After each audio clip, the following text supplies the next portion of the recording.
ആരാണ് അള്ളാഹു? നീ 5 നേരവും നിസ്കരിക്കുന്നത് റബ്ബിന് വേണ്ടിയാണ്. അവനെ നീ ഇന്നുവരെ കണ്ടിട്ടില്ല. മരിക്കുന്നത് വരെ അള്ളാഹുവിനെ നിനക്ക് കാണാൻ കഴിയില്ല. ആ റബ്ബിന് വേണ്ടിയാണ് നീ ജീവിക്കുന്നത്. ആ റബ്ബിനെ കുറിച്ചാണ് നീ പറയുന്നത്, ഇന്ന സ്വലാത്തി വനുസുകി വമഹ്യായ വമമാതി ലില്ലാഹി റബ്ബിൽ ആലമീൻ. എന്റെ നിസ്കാരവും ബലികർമ്മങ്ങളും ജീവിതവും മരണവും ലോകങ്ങളുടെ റബ്ബായ അള്ളാഹുവിനാണ്. അവന് വേണ്ടിയാണ് നീ മുഅ്മിനായത്, അവന് വേണ്ടിയാണ് നീ മുസ്ലിമായത്, അവന് വേണ്ടിയാണ് അള്ളാഹുവിന്റെ വാജിബാത്തുകൾ നീ ജീവിതത്തിൽ പകർത്തിയത്, അവന് വേണ്ടിയാണ് നീ ഹറാമുകളിൽ നിന്ന് വിട്ടുനിന്നത്, അവന് വേണ്ടിയാണ് നീ തർക്കിച്ചത്, അവന് വേണ്ടിയാണ് നീ വാദിച്ചത്, അള്ളാഹുവിന് വേണ്ടിയാണ് നീ നിസ്കരിച്ചത്, അള്ളാഹുവിന് വേണ്ടിയാണ് നീ നിന്റെ സമ്പത്തിൽ നിന്ന് എടുത്തു നൽകിയത്. അവൻ നിന്നോട് പറയും, ഖദ് റദീതു ബികും, ഞാൻ നിങ്ങളെ തൃപ്തിപ്പെട്ടിരിക്കുന്നു, ഫലാ അസ്ഖതു അലൈക്കും അബദ, നിങ്ങളോട് ഇനി ഒരിക്കലും ഞാൻ കോപിക്കുന്നതല്ല.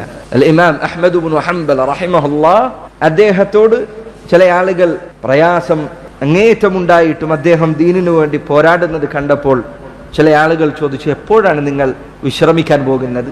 അദ്ദേഹം പറഞ്ഞു, ഒരു മുഅ്മിൻ അവൻ വിശ്രമിക്കുന്നത് അവന്റെ വലതുകാൽ സ്വർഗത്തിലേക്ക് പ്രവേശിക്കുന്ന ദിവസത്തിലാണ്.